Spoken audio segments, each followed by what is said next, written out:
m'a parlé de ton amour. Ce fut pour moi le plus beau jour. Je suis à toi, mais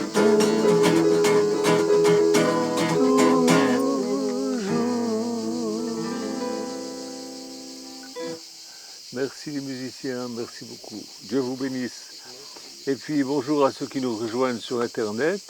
Vous entendez les cigales parce que nous sommes dehors. Aujourd'hui, il fait tellement beau. On a mis qu'un mes parasols parce qu'il fait chaud. Il pleut pas chez nous, il n'y a pas d'orage, il n'y a pas de grêle, il n'y a pas de... Le ciel est bleu, il est bleu. Et comme dirait de Funès, oh, il est bleu. Il fait beau. Vous savez, l'âme humaine, elle est avide jusqu'à ce qu'elle trouve Dieu. L'être humain, coupé de Dieu, il est comme un arbre abattu qui est coupé de ses racines. C'est la photo que j'ai mise sur Révélation Bible.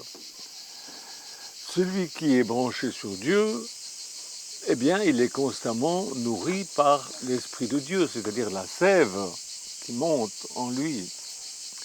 Or, l'Esprit de Dieu, c'est l'espérance, c'est l'amour, c'est la joie, c'est la foi, c'est l'optimisme, c'est la confiance, c'est le courage et c'est l'intelligence renouvelée. Si vous n'êtes pas animé par cet esprit-là, c'est un signe que la sève divine ne coule pas très bien chez vous, ou peut-être pas du tout. Il y a quelque chose qui empêche la sève de couler, ça c'est un problème.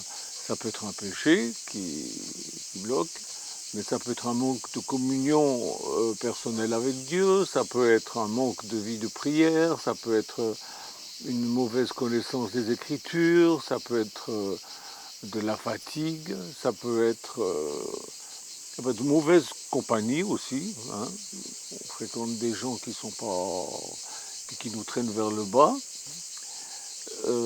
Et c'est pas un cours de pensée positive, ni l'administration, ni le gouvernement, ni la médecine, ni l'alcool, ni la drogue qui va pouvoir vous sortir de là.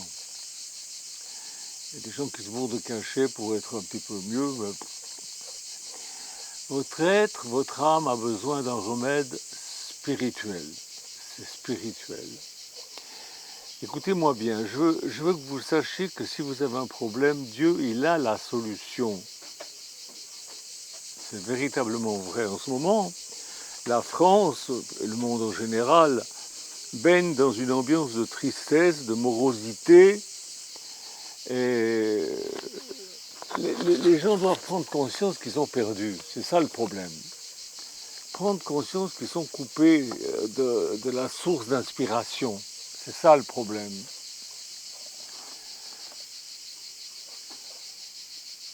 Et tant qu'ils n'ont pas conscience d'être coupés de la source spirituelle de Dieu, eh bien, ils payent le prix fort.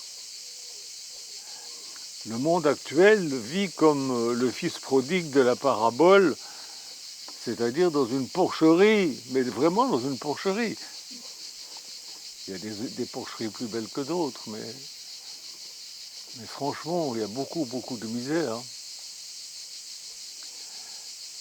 Et c'est ce qui fait que les gens, en général, se sentent comme dégonflés. Je vaux rien, je suis rien, je compte pas. C'est parce que vous avez oublié qui vous êtes. On assiste actuellement à une crise générale de manque d'amour de soi.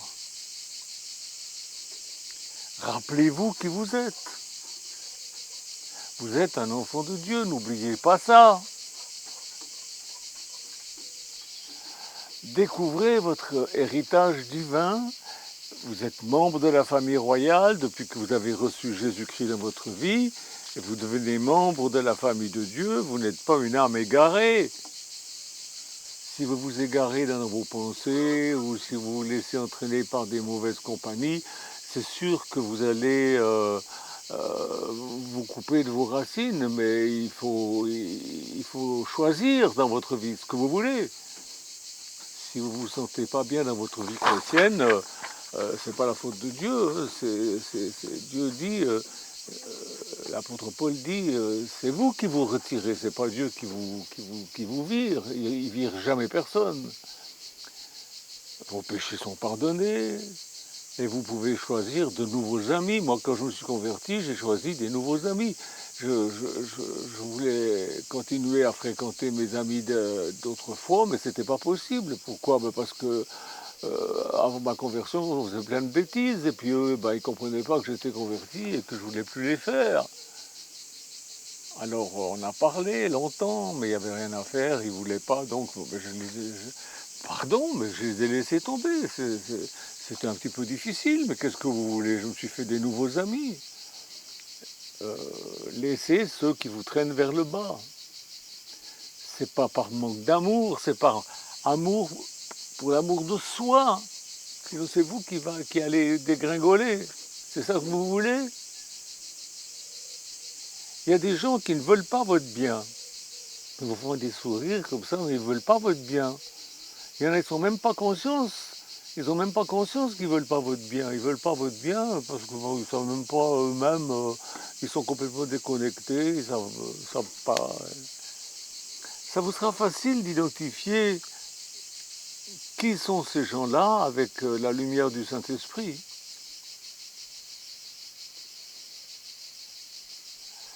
Jésus va vous libérer de votre tendance à vous rabaisser vous-même. Il va vous délivrer de ceux qui vous rabaissent. Et vous pourrez dire avec Paul, je peux tout par celui qui me rend fort. Philippiens 4, 13. Vous savez, on vient à la campagne ici, je pense que vous voyez derrière moi des arbres, tout ça. Et au cours des saisons, on voit que les choses changent.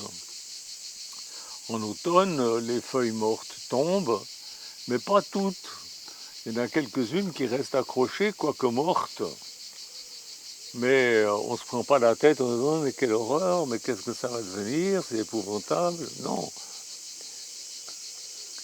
Vos problèmes ou certaines personnes nuisibles restent accrochées à vous, elles résistent à vos efforts pour mettre une distance. Vous n'êtes pas obligé d'être brutal, vous pouvez faire ça dans la douceur, mais elles s'accrochent. Mais ne désespérez pas, bientôt, la nouvelle sève va monter du plus profond de vous-même, parce que vous êtes relié avec les racines, et la sève passera par votre tronc, par vos branches, ça formera des bourgeons, et ces bourgeons forceront les feuilles mortes à se détacher de votre arbre, de l'arbre que vous êtes. Elles vont tomber, ces feuilles mortes, de toute façon. C'est obligé, ou alors c'est vous qui allez dégringoler. C'est vrai que dans certains cas, ça peut prendre un peu de temps, mais la victoire, la vie est en marche. Nous, on a vécu dans la communauté des moments difficiles, ça a pris un peu de temps, mais la vie était en marche. Hein. Et quand on est accroché au Seigneur, ça va de mieux en mieux. Amen. Ouais, oui. Alors, admettez que vous avez besoin d'aide. C'est la chose la plus importante, d'admettre qu'on a besoin d'aide. Vous n'y arriverez pas tout seul, c'est pas possible. On va lire dans Jean 15, 5, voilà ce qui est dit. C'est Jésus qui parle et qui dit, Jean 15, 5, je suis le cep et vous êtes les sarments. Celui qui demeure en moi et en qui je demeure porte beaucoup de fruits, car sans moi vous ne pouvez rien faire. Si quelqu'un ne demeure pas en moi, il est jeté dehors comme le sarment, il sèche, puis on ramasse les sarments, on les jette au feu et ils brûlent. Demeurez en moi et que mes paroles demeurent en vous, et vous demanderez ce que vous voudrez, et ça vous sera accordé. Il faut demeurer en lui, et on porte du fruit. Il faut que vous soyez greffé à Christ.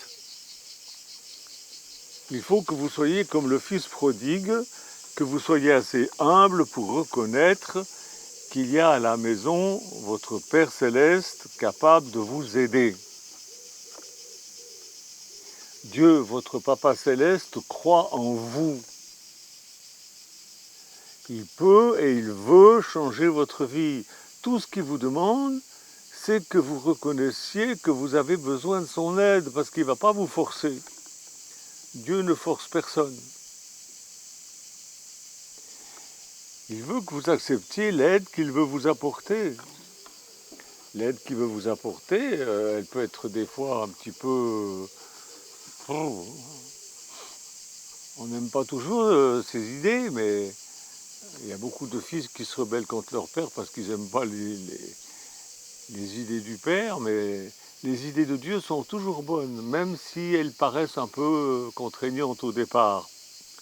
Ce que je vous le dis là, je vous le dis parce que je suis passé par là, je connais, je suis à ma 76e année, j'en ai vécu des choses, je connais, je sais. Je ne veux pas dire que je sais tout, j'apprends encore. Là, je suis encore en train d'apprendre quelque chose. C'est toujours mon seul problème, c'est la patience. Ça fait sourire Michou. Mais ça va venir, ça vient, ça vient, ça vient. Vous savez, je ne suis pas né dans une famille chrétienne. Dieu m'a trouvé, m'a cherché, m'a trouvé. Notre fille et nos petits-enfants sont nés dans une famille chrétienne. Et leur histoire est pourtant la même. Il faut qu'ils trouvent Dieu. Il faut trouver Dieu. C'est pas parce que, Raphaël il disait, c'est pas parce que vous êtes né dans un garage que vous êtes une voiture. C'est pas parce que vous êtes né dans une famille chrétienne que vous êtes chrétien. Vous connaissez le vocabulaire chrétien, vous connaissez des tas de choses, mais il vous faut une relation avec Dieu. Il faut que vous soyez branchés sur Dieu. Il faut que la sève passe. On ne naît pas chrétien, on le devient en prenant conscience qu'on a besoin d'être greffé sur Jésus. Si vous n'avez pas conscience de ça, ben vous allez aller chercher ailleurs. Voilà pourquoi on voit tant de misère, de gens qui vont chercher dans des drogues, dans l'alcool, dans toutes sortes de folies. Quand on vient au monde, on a tout à apprendre, même à marcher. Regardez les animaux, un poulain, en quelques minutes, il est debout. Nous, il nous faut des mois et des mois. Il nous faut tout apprendre, et si on n'apprend rien de nos expériences, ben c'est bien triste. Parce que c'est par l'expérience qu'on apprend. On apprend aussi en lisant la Bible, on apprend aussi en écoutant la parole de Dieu, on apprend aussi en écoutant nos parents, on apprend par les professeurs, on apprend des choses vraies, des choses fausses. Des fois on interprète mal, mais on apprend. Et les expériences, je peux vous garantir, c'est très important. Mais si vous apprenez rien de vos expériences, si vous retombez toujours dans les mêmes problèmes, c'est triste. Et c'est là où se trouve la grande majorité des gens, c'est-à-dire ils se trouvent dans l'ignorance, ils ne savent pas. Ils ne savent pas. Puis quand on leur dit qu'il faut qu'ils se reconnectent sur Jésus, ils disent « Ouais, mais dans quelle église? Il y en a tellement. » Il vous faut prier Dieu, Dieu va vous diriger, Dieu va vous conduire. Dieu va vous conduire là où il faut. Et vous trouverez une bande de chrétiens à gauche, à droite. Ils ne seront pas parfaits, hein, mais ce seront des gens sincères. Et puis il y en a qui sont moins sincères, puis vous allez faire des expériences nouvelles encore. Mais bon, ce qui est important, c'est vous. C'est vous, c'est votre vie à vous.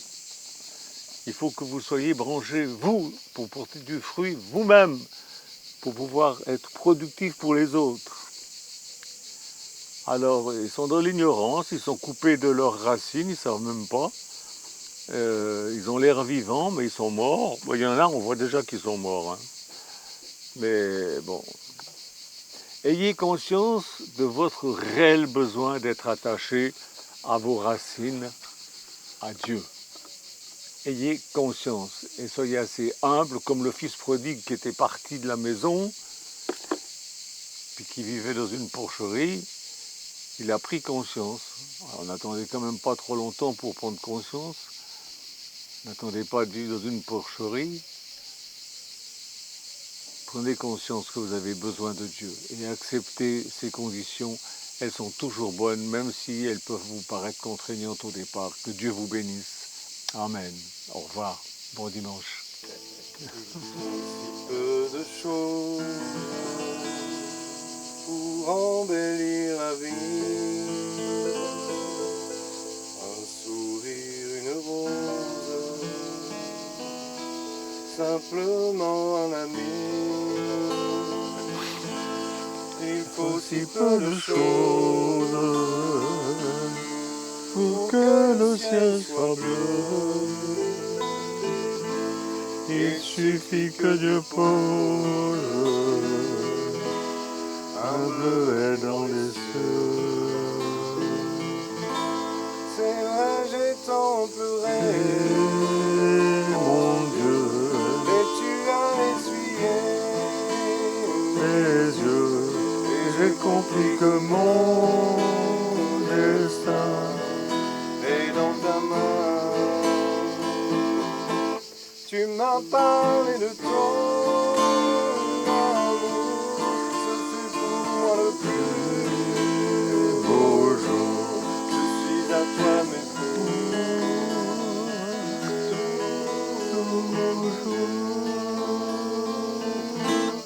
il faut si peu de choses pour que le ciel soit bleu.